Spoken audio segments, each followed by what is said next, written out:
Cette année, pour la 43e édition de l'Assemblée générale 2021, nous avons comme sujet la vie privée et la protection des données avec une approche centrée sur l'être humain dans ce forum international qui aura des spécialistes dans le domaine de différentes parties du monde. Ici, nous allons traiter des sujets très importants de façon coordonnée pour joindre des efforts pour garantir les droits à la protection des données à caractère personnel. Bonjour à nos panélistes Carmela Troncoso, Massimo Marilli, José Luis Rodriguez Alvarez et Mariana Salazar Albornoz. Merci beaucoup de nous accompagner. Le sujet de cette session correspond à la protection des données à caractère personnel dans le cadre de l'agenda 2030 des Nations Unies. Rappelons-nous que dans l'année 2015, l'agenda 2030 a été approuvé par l'Organisation des Nations Unies qui établit 17 objectifs principaux avec 119 objectifs de caractère disciplinaire qui comprennent des caractères économiques et sociaux. Et ces axes se concentrent sur les principaux problèmes du monde comme la mitigation de la pauvreté, des actions pour lutter contre le changement climatique, l'éducation, la réduction et l'inclusion, ainsi que la restructuration de la conception des sociétés en nous basant principalement sur les trois fondamentaux. À cet égard, nous considérons que le cadre normatif de protection aux données à caractère personnel, ils sont importants à cause de leur interdépendance pour devenir un droit fondamental à travers lequel nous pouvons encourager la protection des autres droits et la sauvegarde des informations et identifie ou fait identifier de la part des personnes des budgets qui en même temps permet l'attribution et l'individualisation de ces prérogatives. De ce fait, la perspective des droits de l'homme constitue un point de départ qui est une référence pour le bien-être et le développement durable. Il est donc estimé que le développement d'un protocole lié à la validité des droits de l'homme ou droits fondamentaux contribuera toujours avec des expériences précieuses à ce cherchant à la mettre en place et permettra une expansion constante.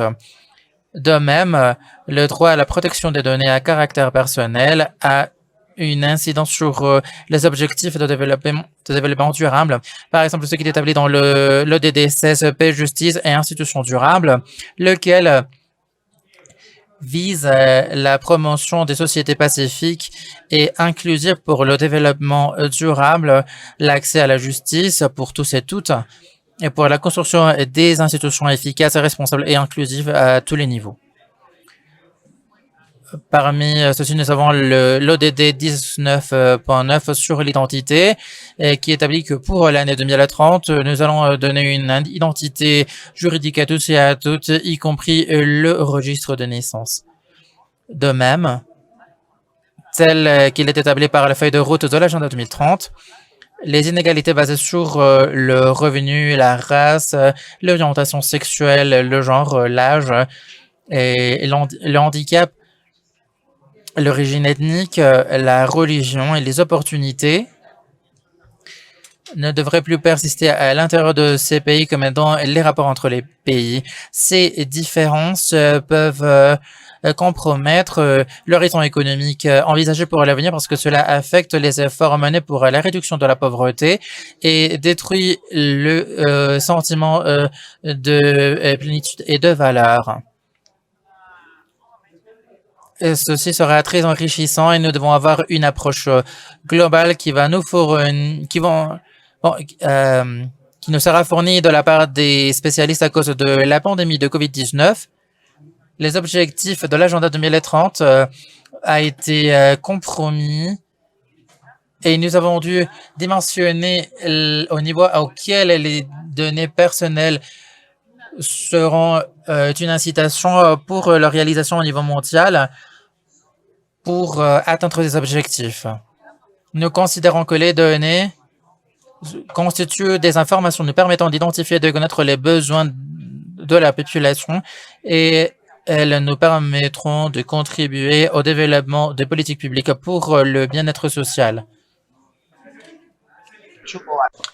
Il est fondamental de savoir que lorsque l'on positionne la protection des données comme un des points fondamentaux des cadres régulatoires, nous pourrons constituer un système de droits et de devoirs, car parmi les droits de la personne, l'une des conditions pour le développement durable, il est fondamental d'intégrer ceci aux politiques publiques afin de promouvoir, respecter et garantir les droits de toutes les personnes, surtout les droits sociaux, culturels, environnementaux. Tous ces droits ont une relation d'interdépendance avec la sphère juridique des personnes et de leur identité, et avec l'atteinte des objectifs de développement durable, les ODD 2030. Dans le cadre de ces objectifs de développement 2030, il est fondamental de consolider le droit à la privacité, sachant que la nouvelle normalité poussera à un changement sans précédent du traitement de l'information personnelle, ce qui nous obligera à former les gens à la protection des données.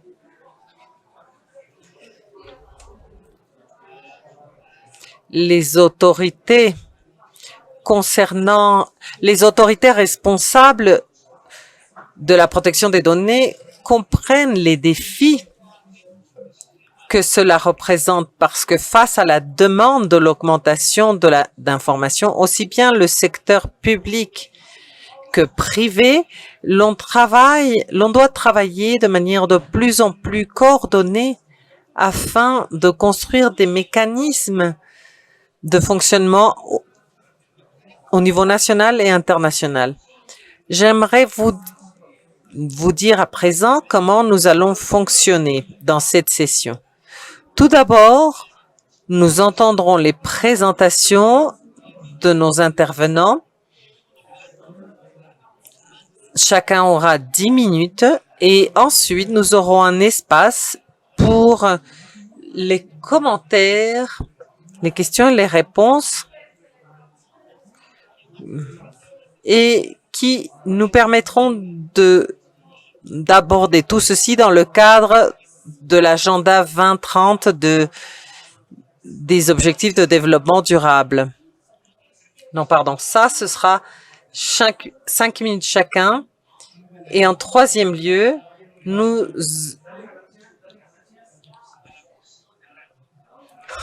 passerons aux questions et réponses du public qui peut se permettre de partager ses questions sur le chat. Ensuite, je ferai quelques commentaires généraux. Passons donc aux interventions. Permettez-moi de présenter chacun de nos panélistes. En premier lieu, nous avons Carmela González Tromposo. Elle est chercheuse, c'est une chercheuse espagnole qui, de 2015 à 2017, a travaillé dans l'Institut d'études avancées de Madrid. Cette même année, en novembre 2017, elle a été professeure assistante à l'École polytechnique de Lausanne en Suisse, où elle a été à la tête d'une équipe de plus de 20 personnes de 8 institutions européennes pour créer une application formelle respectueuse de la privacité.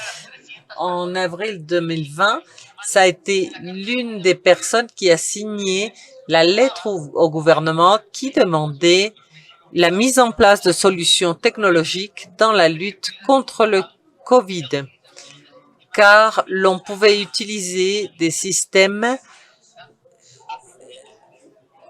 qui surveillerait la population comme jamais auparavant.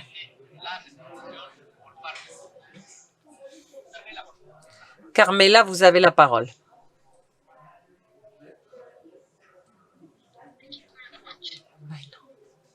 Merci beaucoup.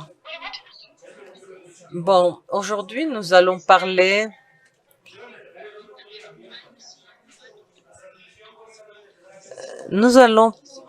de la nécessité de protection de la privacité.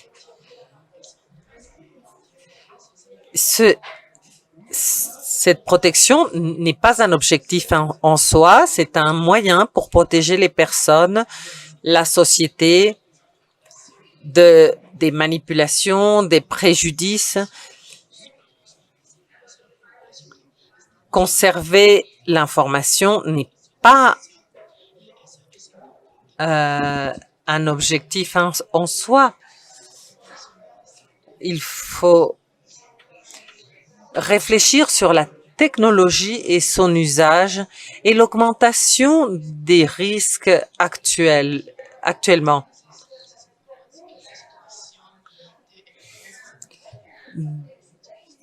Que s'est-il passé dans cette situation d'urgence sanitaire ces 2 dernières années?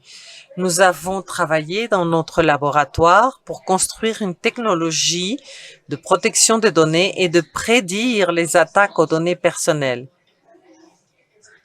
Nous avons utilisé l'intelligence artificielle que nous pourrions utiliser dans une application. Pour cela, il faut bien sûr une infrastructure, des téléphones connectés au réseau, des serviteurs, un espace dans le nuage, et nous avons construit cette intelligence artificielle pour collecter les données.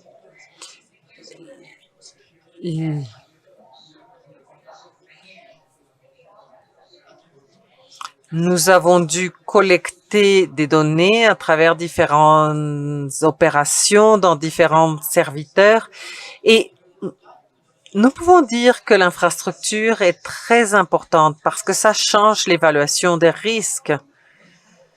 Nous nous sommes rendus compte qu'il faut un changement parce que l'infrastructure reste même si les données sont effacées.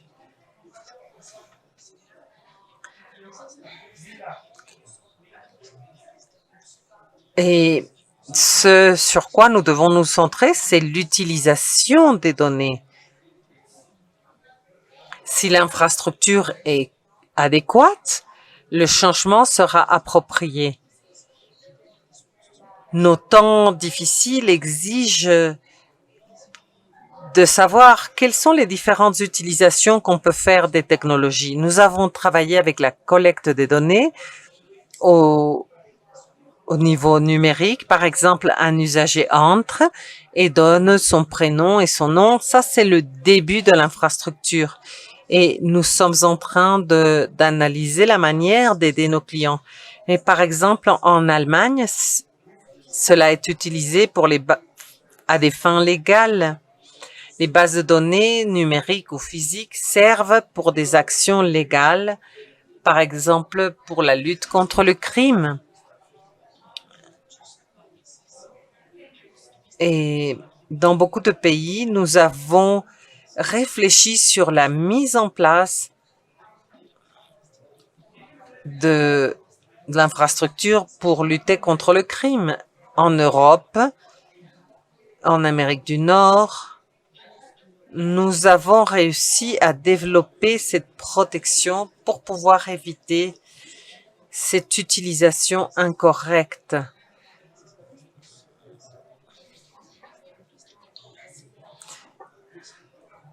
Nous allons voir si cette expérience peut se répéter. Il y a par exemple des problèmes avec les mots de passe parce que parfois les usagers les usagers conservent leur mot de passe et réalisent ensuite différents mouvements. Donc, dans cette situation de COVID-19, nous avons voulu trouver un outil Par exemple, pour la migration au Royaume-Uni, il y a eu des plaintes concernant la mauvaise utilisation des mots de passe.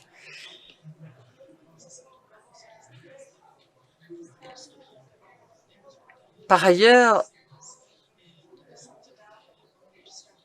il y a un problème avec les pays africains. Nous essayons de protéger ces mots de passe.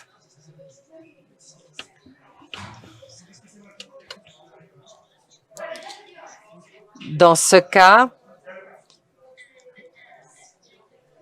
nous, nous, nous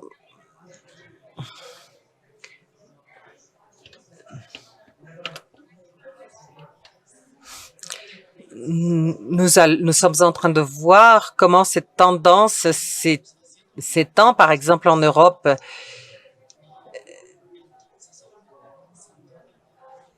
Nous réfléchissons donc à la technologie de protection de la privacité. Ce dernier mois, nous avons vu une grande activité de la part de nos clients.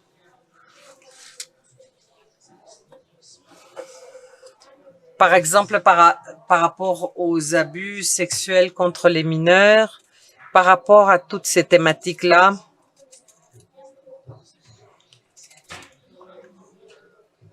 nous travaillons au niveau local, nous réalisons des recherches pour pouvoir notifier les autorités afin qu'elles prennent les activités légales, qu'elles prennent les mesures correspondantes. Mais nous encourons un risque de manque de contrôle. Comment savoir que les prochains envois par Internet ne vont pas porter sur le terrorisme ou des activités interdites?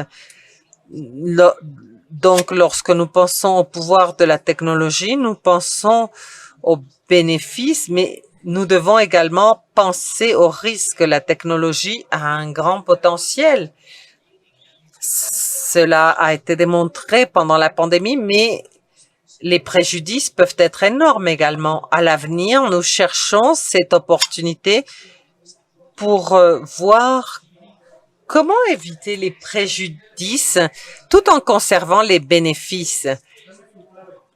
Les applications sont importantes, mais le plus important, c'est l'infrastructure, cet espace technologique qui pourrait changer l'équilibre du pouvoir, la capacité des citoyens à protéger leurs données. Merci beaucoup.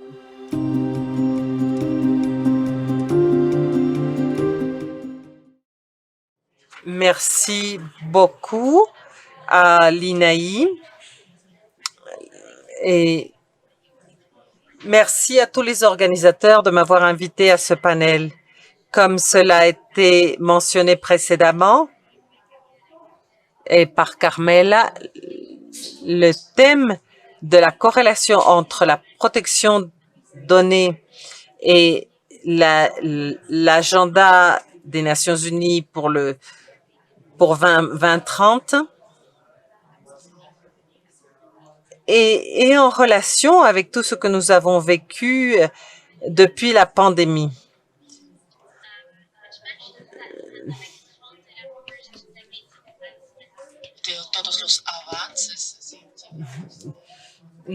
Pendant la pandémie, nous avons vu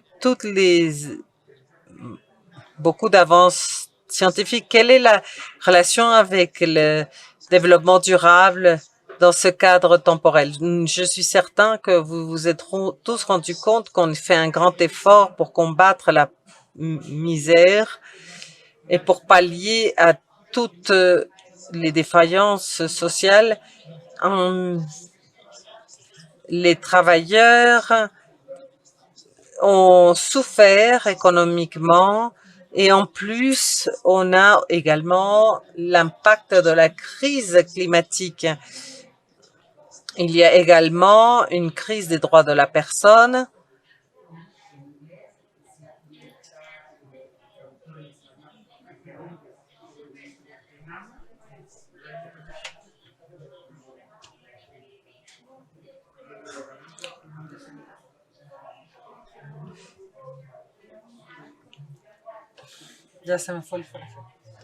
La pandémie a également exagéré l'utilisation de la technologie. Donc, nous savons que par rapport aux objectifs de développement durable 2030, la technologie permettra de collecter des données et de l'information et de cette manière. Et donc, il y aura des risques associés à cette activité. La technologie et ses progrès devront être accompagnés du respect des standards centrés sur la protection et la privacité des données. Cela doit être surveillé par les gouvernements, les autorités et tous les responsables de cette activité. Les pays se rendent compte de la mise à jour des lois de protection des données personnelles qui vont de pair d'une utilisation responsable de ces données. Au niveau international, nous savons qu'il existe des actions similaires. Dans le cas des Nations Unies, il y a des principes centrés sur ce but. Maintenant, je voudrais parler un peu des développements récents de l'Organisation des États américains par rapport à ce thème. Comme nous le savons, la Convention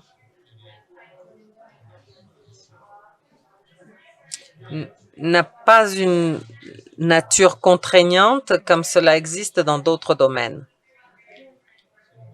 Cependant, à travers le réseau américain pour la protection des données et à travers également l'ONU ainsi que les pays européens, dans l'organisation, nous avons préparé un premier ensemble d'orientation de directives depuis 2012 et ces principes ont été mis à jour et mis en place à travers les législations locales pour nous assurer que lorsque ceux-ci sont mis à jour, ils respectent les standards. Au niveau international, depuis 2015, nous avons reçu le mandat de l'OEA concernant la mise à jour de ces directives. Je partage avec vous, avec plaisir, le fait que ces principes ont été mis à jour en 2021.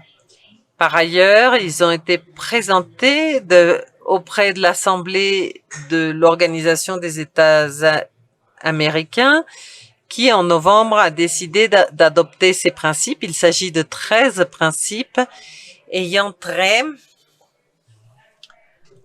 à la transparence, l'accord informé, la protection des données, la neutralité, l'exactitude des données, la rectification des données,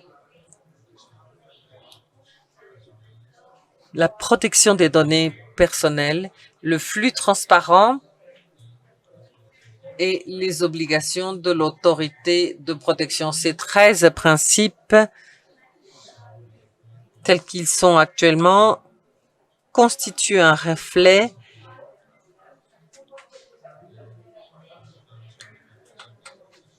de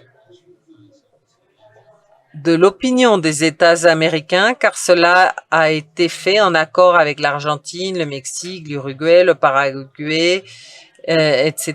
La Commission interaméricaine, le Comité de la Croix-Rouge et des organismes de protection des données. Nous tous, nous avons reçu le soutien du commissaire ou du délégué des Nations Unies. Nous espérons donc qu'il y aura une adoption de ces principes et que cela constituera un mouvement politique orienté vers la convergence pour toutes les organisations de protection des données personnelles. Merci beaucoup.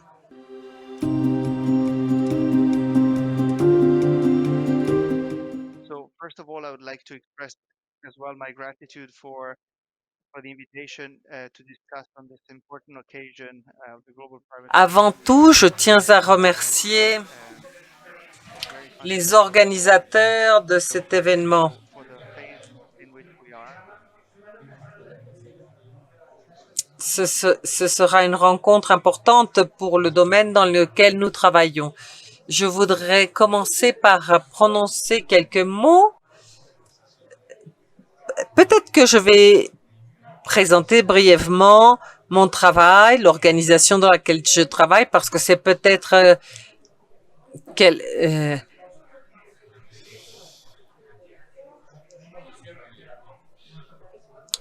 parce que parfois, peut-être qu'on ne connaît pas assez bien le travail que nous réalisons en faveur de l'agenda 2030. Nous, la Croix-Rouge protège la dignité des victimes des différents pays dans les situations de violence. Dans la Croix-Rouge, ça fait plus de 150 ans que nous travaillons dans les urgences humanitaires. Et donc maintenant, nous savons que la protection de l'individu implique également la protection de ses données personnelles. Et le maintien et la protection de la dignité de l'individu exige la protection de ses données, le traitement de ces données de manière digne. Et je pense que c'est important de souligner ceci dans un monde où nous nous trouvons actuellement. Nous utilisons beaucoup la technologie et il y a des risques de perversion du numérique. Donc la protection des données personnelles devient quelque chose de fondamental pour analyser les technologies, analyser le flux de données et comprendre ce que les personnes intéressées devront faire pour utiliser les technologies.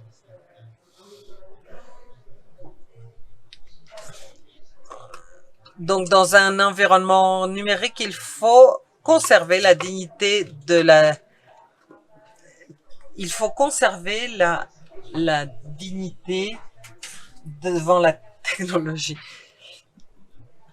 Dans l'époque actuelle, il est clair que la technologie peut être également un grand allié. Dans la Croix-Rouge,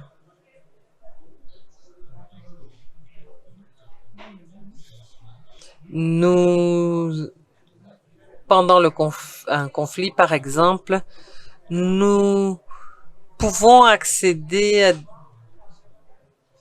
différentes données. Généralement, le conflit est radicalisé, les informations sont fragmentées et l'intelligence artificielle peuvent nous aider. Nous savons que la technologie peut être un allié pour une présence de proximité, pour accéder aux gens. Nous avons des mécanismes, des outils qui n'existaient pas avant. Nous consommons maintenant des produits numériques et maintenant nous sommes impliqués dans des conflits qui durent très longtemps.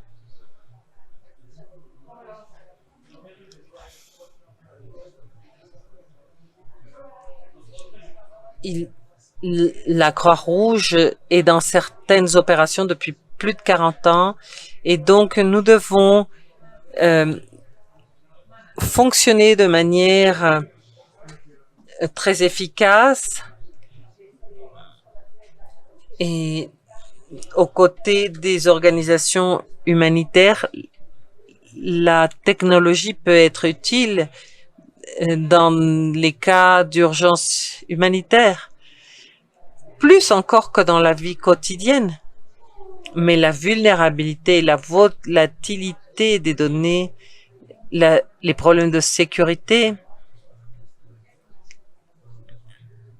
peuvent être très graves dans le cas d'un conflit.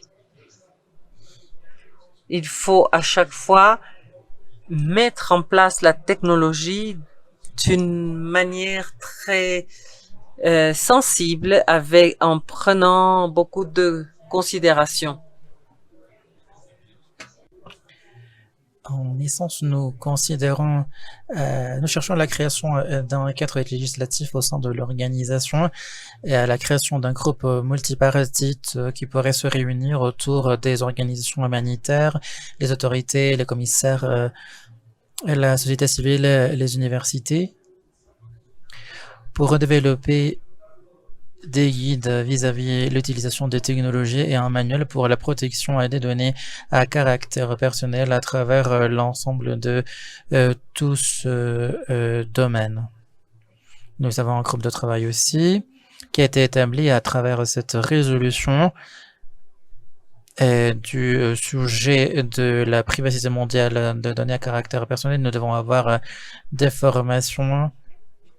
Nous avons des travaux polytechniques sur la protection des données à caractère personnel et nous allons pousser des développements autour des technologies de pointe et comment nous devons nous assurer à ce qu'elles servent à leur objectif initial. Nous avons ici le problème, par exemple, des biométries. Nous essayons de mobiliser la communauté internationale autour de ces problèmes si importants tels que la résolution que nous avons promue pour l'adoption des liens lors de la conférence internationale en 2019. Donc, il est clair pour nous que le fait d'être ici pour présenter ces sujets est une opportunité unique et moi j'en suis très reconnaissant et je cherche à m'engager davantage dans le sujet d'aujourd'hui. Okay, so sorry about that. Mila, can you just, in the few minutes that we got, can you just talk us about your experience with the objectives of the UN and your work and what you have been doing with this?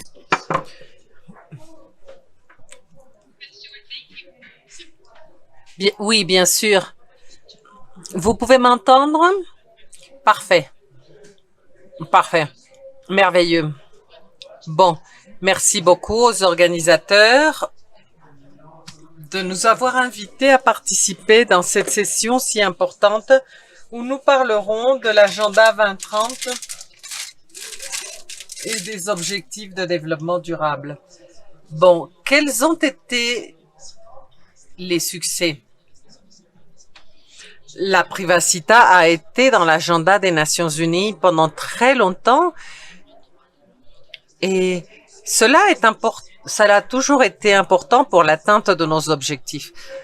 En 2019, nous avons commencé un travail spécifique de la protection de la privacité dans le contexte de l'agenda 2030 et plusieurs agences se sont unies pour élaborer un manuel qui a été adapté par la suite,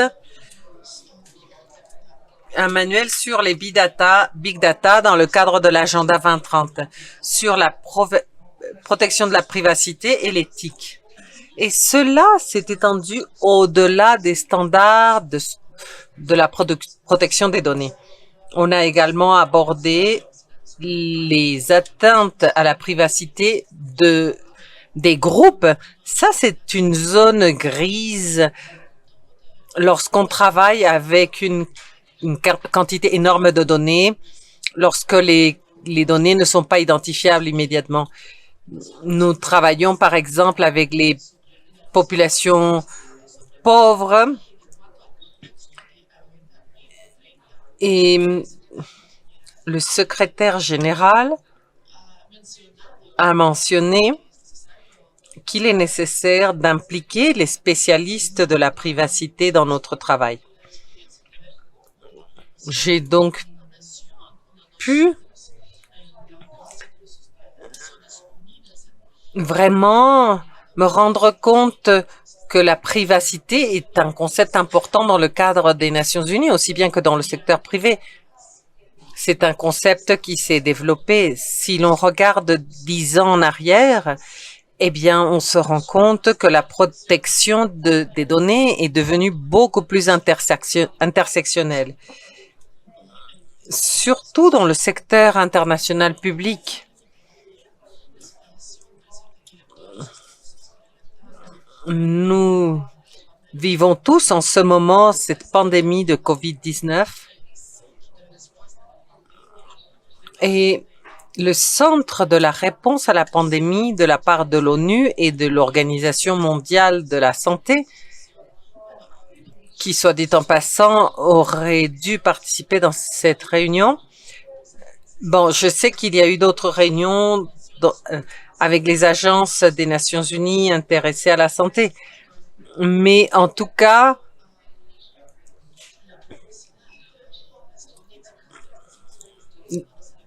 en ce qui concerne les politiques publiques concernant la publicité de l'ONU, beaucoup d'agences des Nations Unies y travaillent. Tout le monde inclut ce thème de la privacité dans l'agenda. L'année dernière, nous avons publié un rapport sur le processus de collecte des données pendant la pandémie et nous avons eu des surprises par rapport aux principes que nous avons suivis qui sont inscrits dans le manuel. Une chose importante, c'est que ce rapport a conclu à quelques principes qui ont été adaptés pour la protection des données personnelles. Un comité spécial a travaillé là-dessus et quand on voit ce qui se passe avec le COVID-19 dans le cadre de l'agenda 2030, bien sûr, on se rend compte qu'il y a eu une régression, un pas en arrière significatif. Mais comme jamais auparavant, nous avons mis en place des outils technologiques. Les technologies et les données doivent bénéficier tout le monde. Nous n'étions pas encore prêts à utiliser les données, la technologie dans toute leur étendue. Même maintenant, un an après, on n'est pas encore prêt. Je ne pense pas que nous soyons prêts.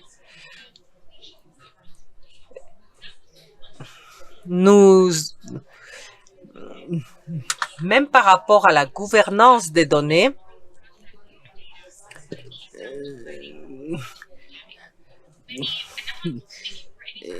je ne parle pas d'une nation spécifique, je parle là d'une approche globale par rapport à ce thème des données, parce que il y a dans tous les cas un problème de confiance.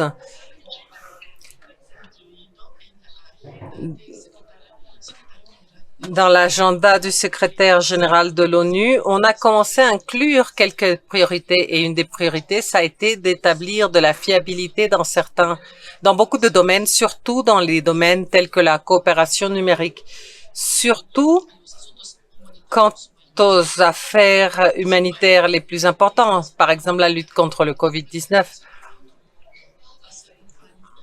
Par ailleurs, il y a 1 an et demi, le secrétaire général a établi un panel d'opérations numériques de haut niveau. Et cette collaboration a produit des recommandations quant à l'accès aux données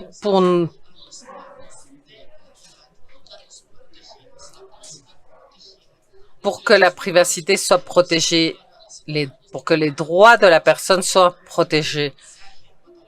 Nous voulons nous assurer que lorsqu'il s'agit de la collecte de données, nous lancerons un message de protection de la privacité.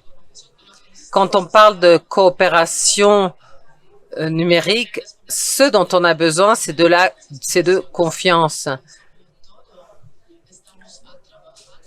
Nous travaillons de manière globale. Nous soutenons les gouvernements de plusieurs pays dans le développement du cadre global.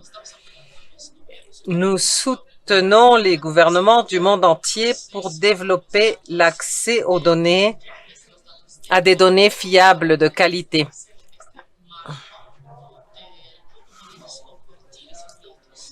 On se demande comment partager les données,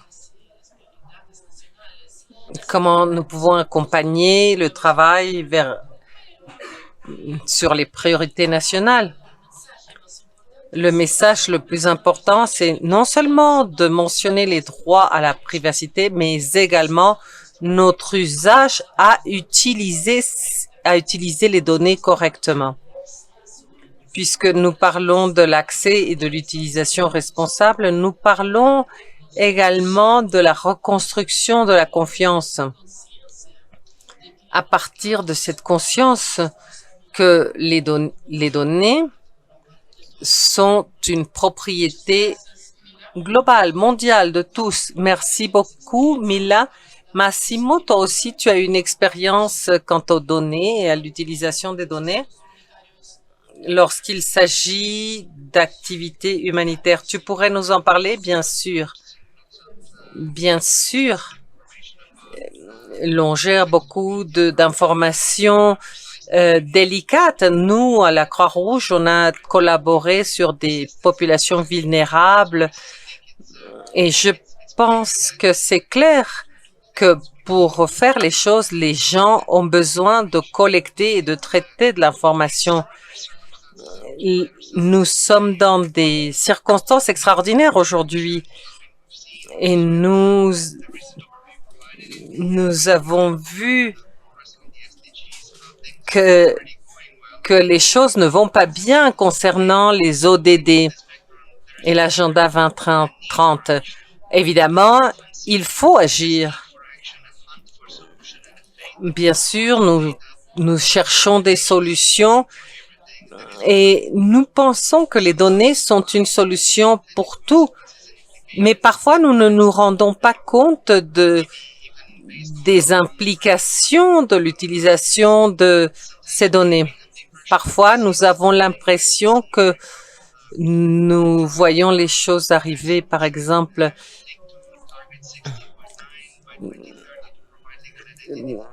nous voulons fournir une identité pour tout le monde et tout le monde veut immédiatement mettre en place des systèmes de données numériques fondés sur les biométriques. Mais que se passe-t-il avec la protection de la privacité?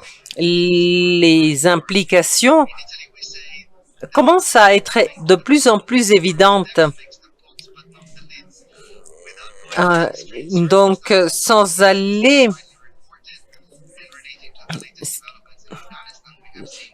plus loin, nous pouvons penser à ce qui s'est passé en Afghanistan il y a quelques semaines.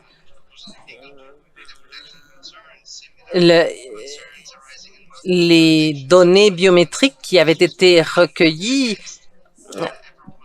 atteignaient au droit à la privacité. Donc, les identités numériques, c'est intéressant, mais parfois la question est: est-ce que c'est vraiment nécessaire de rendre accessible l'identité biométrique? Nous, pendant la pandémie de COVID, nous avons vu apparaître des soucis similaires. Les gens se sentent de plus en plus surveillés et ils se demandent pourquoi faire. Bien sûr, les données sont importantes pour la science.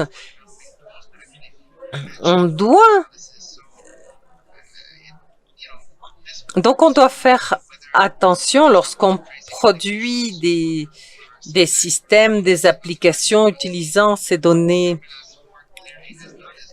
privées, mais parce que on peut faire des grands préjudices.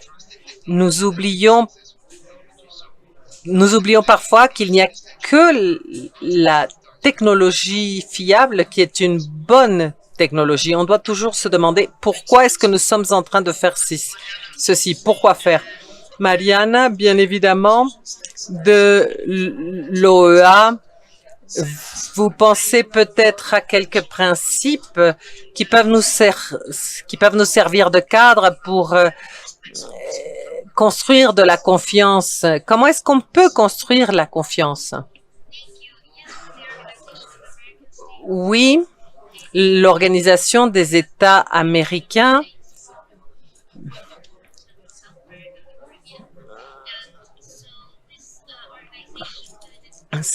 c'est une organisation qui a un comité juridique et qui a actualisé certains principes qui avaient été établis en 2015.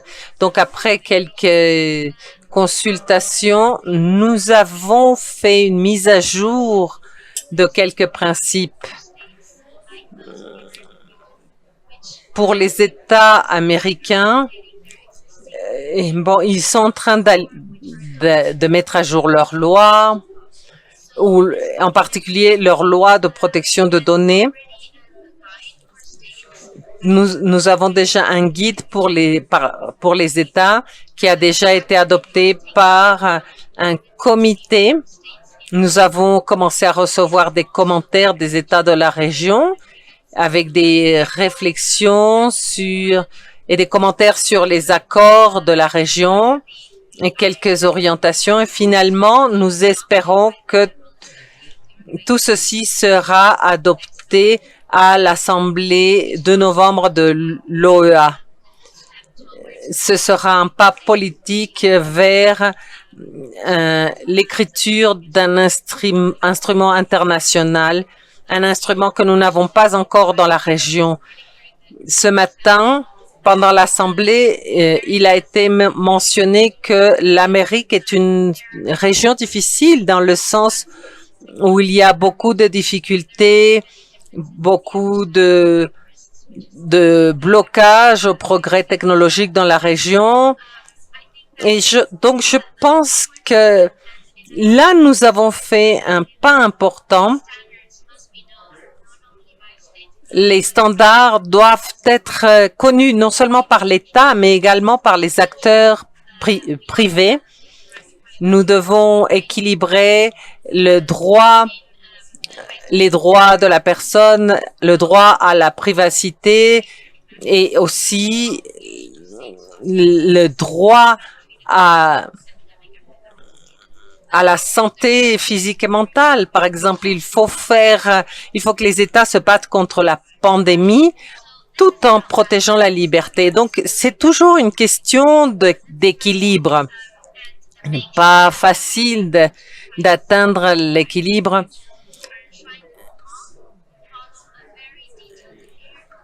Donc, la loi doit détailler de manière très méticuleuse la situation et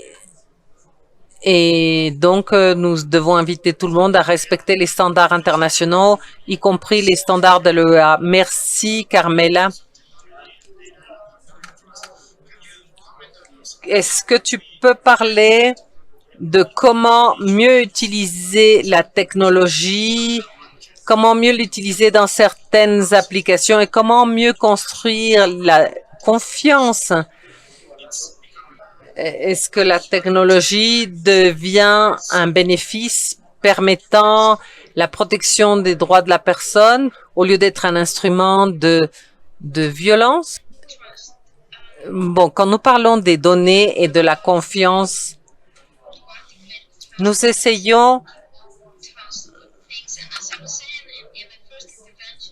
Bon, nous disions dans la première intervention que lorsque les gens, quand ils parlent de la défense de la privacité, ce qu'ils disent en fait, c'est qu'ils ne veulent pas que l'on utilise les données contre eux. Même pour les enfants,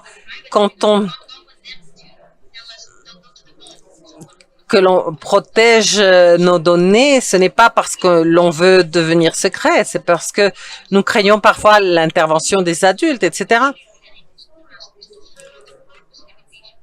Donc, nous devons respecter le principe de l'objectif pour lequel sont recueillies ces données.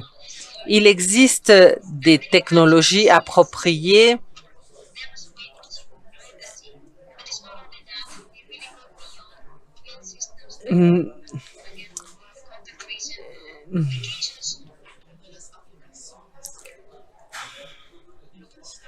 Ce dont nous avons besoin, c'est d'utiliser la technologie avec un but spécifique pour notifier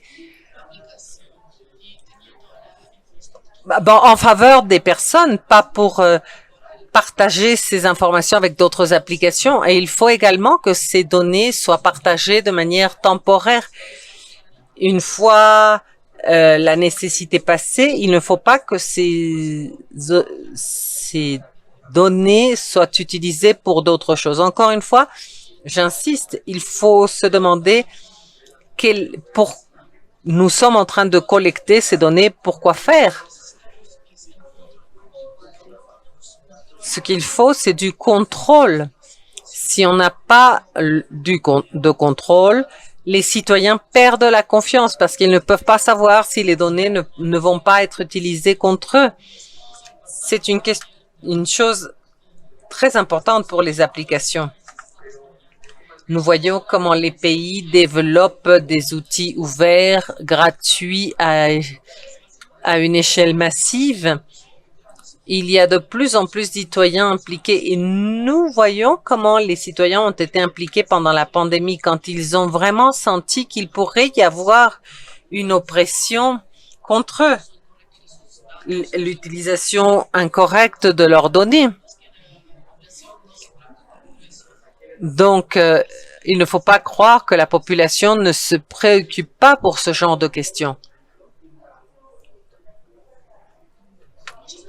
Merci. Je vous ai entendu et vous avez tous raison.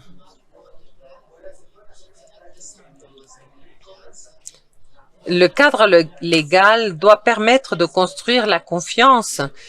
Vous avez insisté sur la nécessité de réfléchir au but de la collecte de données. Il ne faut pas que l'on oublie l'objectif.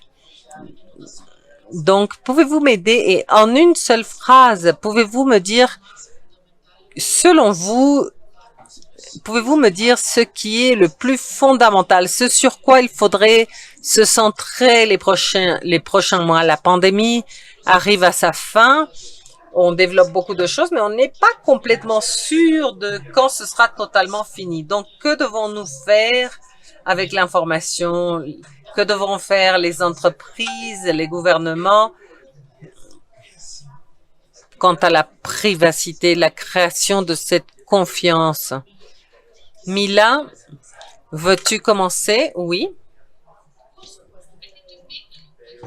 Je pense que simplement, par rapport à ce qui a été dit, si moi je dois dire seulement une phrase ou deux, tout d'abord, je dirais qu'il faut qu'on s'assure qu'on a la capacité. Parce que dans mon expérience, il y a dans les pays en voie de développement un manque de capacité. Parfois, on se fixe de grands objectifs, construire la confiance et la transparence, mais les gens ne comprennent même pas ce que ça veut dire que la transparence, surtout quand on traduit ça dans les technologies. Même dans les pays développés, il y a des personnes qui n'ont pas accès à Internet. Et quand ils accèdent à Internet, ils ne lisent pas tous la politique de privacité. malheureusement, c'est la réalité. Donc, oui, nous avons besoin de cadres régulatoires plus importants, mais il faut aussi des capacités pour mettre en place, mettre en œuvre ces régulations pour que les gens comprennent ce que l'on fait avec leurs données. Et il ne va pas y avoir de confiance tant que les gens ne comprendront pas ce qui se passe. Donc, nous avons besoin d'investissement, plus d'éducation et de sensibilisation de la population par rapport à toutes ces questions. Et une autre chose, par ailleurs, j'ai une sensation de préoccupation et précaution.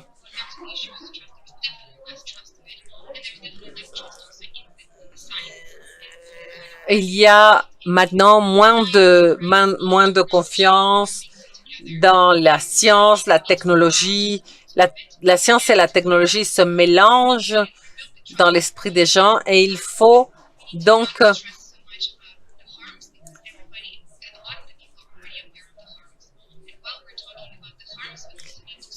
il y a beaucoup de personnes qui sont déjà conscientes des préjudices créés par les données, mais maintenant, il faut commencer à parler des bénéfices de ces données massives. Massimo, je pense que oui, il faut autonomiser les gens pour que les gens aient une capacité de comprendre et de décider. Et si je pense à ma propre expérience dans un petit espace, je pense qu'il est fondamental de comprendre les implications de la technologie dans les circonstances spécifiques dans lesquelles nous nous trouvons. Nous devons nous demander quel est le problème que nous essayons de résoudre avant de commencer à mettre en place telle ou telle solution technologique. Quelle est la solution qui concerne cela? Quel est le guide pour la mise en place responsable des outils? Cela concerne la possibilité d'appliquer ce guide parce que si le guide n'est là que voilà, quelque part, il doit être disponible pour les personnes et les organisations pour qu'elles aient la capacité d'appliquer ces principes. Et les politiques et les formations qui sont à leur disposition, la technologie est complexe et de plus en plus les individus et les sujets n'ont pas les outils ni les moyens pour contrôler qui utilise la technologie pour assurer une redevabilité aussi. Il y a la société civile qui joue un rôle très important dans la recherche et le développement de la technologie qui est très important. Un rôle encouragé par les moteurs concernant la préoccupation de la vie privée des données, les biométriques et les systèmes tels qu'ils se trouvent à l'heure actuelle et qui ne sont pas faits à la mesure des circonstances, on ne les utilise pas, ils ne sont pas faits pour cela, ils sont excessifs, et là je parle de leur conception, nous devons faire davantage si nous voulons exploiter les données, et si vraiment nous voulons en tirer profit, nous sommes convaincus que c'est le cas et nous devons nous assurer à ce que les outils que nous utilisons nous permettront d'utiliser cette technologie pour savoir ce que nous faisons mal. Donc, nous devons nous former, nous devons avoir des systèmes de reddition des comptes, nous devons être à même de mener des recherches et continuer